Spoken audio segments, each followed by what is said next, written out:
In a small town, nestled between rolling hills and flowing rivers, lived a young man named Karan.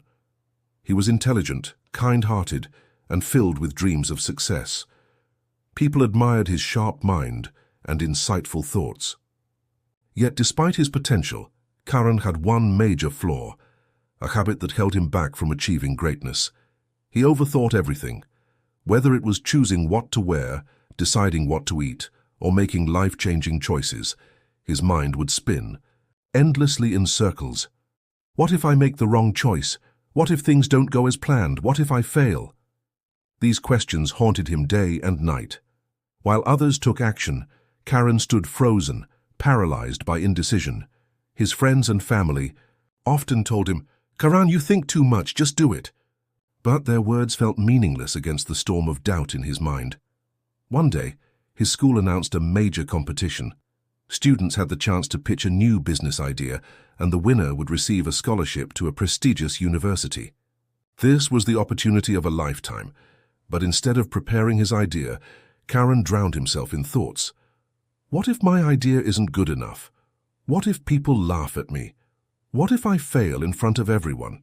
As the deadline approached, he still hadn't written a single word. He watched as his classmates worked hard, refining their projects, rehearsing their pitches. Meanwhile, he sat in his room, trapped in an endless loop of what-ifs. Finally, the day of the competition arrived. Karan, having done nothing, could only watch from the audience as other students confidently presented their ideas. Some were brilliant, some had flaws, but every single one of them had dared to try. When the winners were announced, a realization hit him like a thunderbolt. He had lost not because his idea was bad, but because he never even tried. That evening, Karan sat by the lake, staring at his reflection in the water. The weight of regret pressed heavily on his chest. Why was he like this? Why couldn't he just act like everyone else? Determined to find answers, he visited his grandfather, an elderly man known for his wisdom. Sitting beside him, under the old banyan tree, Karan shared his frustrations. "Grandpa, I don't know what to do. I overthink everything, and it stops me from doing anything. How do I change?" His grandfather chuckled, his eyes twinkling with understanding.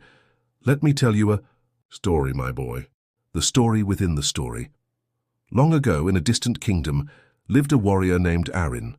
He was strong, skilled, and had trained for years to become the greatest fighter.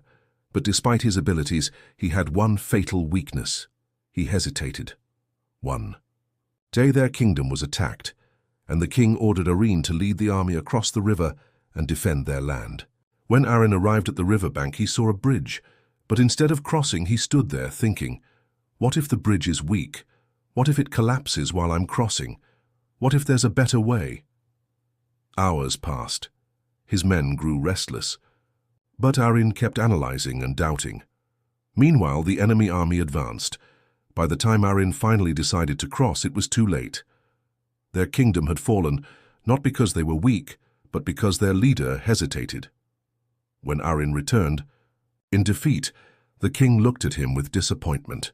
"The bridge was strong, Arin. Your overthinking made it weak." Hearing this, Karan was silent. He felt as if his grandfather's words were a mirror reflecting his own life.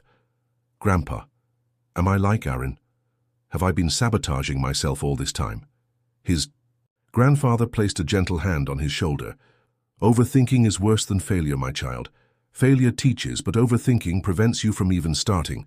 The only way to stop overthinking is to take action." "But what if I make mistakes?" Karan asked. "Then you will learn." "Mistakes are part of the journey.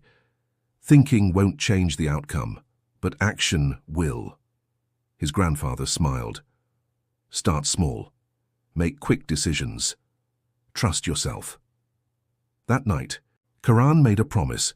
He would stop overanalyzing and start acting. The next morning, Karan changed his approach. When faced with choices, he set a time limit. 10 seconds for small decisions, 10 minutes for bigger ones. He forced himself to trust his gut and move forward without hesitation. At first, it was terrifying. His mind still screamed, "What if?" But the more he practiced, the easier it became. He started small, choosing what to eat without overthinking, responding to messages without rewriting them 100 times. Then he moved on to bigger decisions. A few months later, another business competition was announced. This time, Karen didn't hesitate.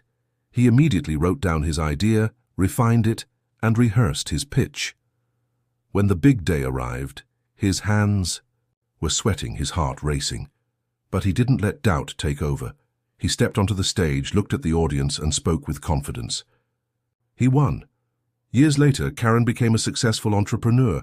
Whenever someone asked him the secret to his success, he would smile and say, "I learned to stop overthinking and start doing." Overthinking doesn't solve problems, it creates them. It fills your mind with fear and stops you from taking action. But success comes to those who move forward despite uncertainty.